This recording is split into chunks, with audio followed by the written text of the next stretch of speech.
Hello dear friends, the first Golden Panda Awards was held in Chengdu. The celebration in the fields of film and television will make its permanent home in Sichuan. It's such exciting news for movie lovers, right? I'm here in Shenzhen at the opening moment of the 2024 China International Cultural Industries Fair. The Golden Panda Night promotional event is also being held. Last year, I was fortunate enough to witness this biannual awards ceremony in person. The event featured over 7,000 movies from more than 100 countries, all competing for the Golden Panda Awards. International works won more than half of the awards, highlighting the Golden Panda Awards' truly global nature.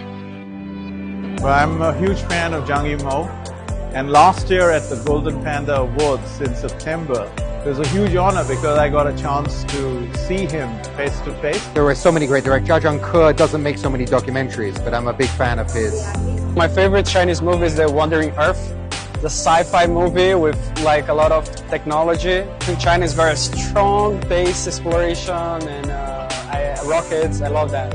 Last year I was making a documentary series for National Geographic Channel about history, about archaeology. We just had an incredible time filming in Sichuan. It's such a great place. There are so many great stories and a lot of new things to be found, even in history.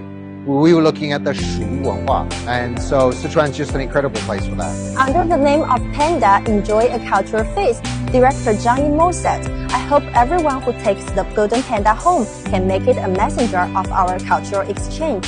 Here, we look forward to the next Golden Panda Awards, where global fans can see more great Chinese stories. I'm Hazel. See you next time.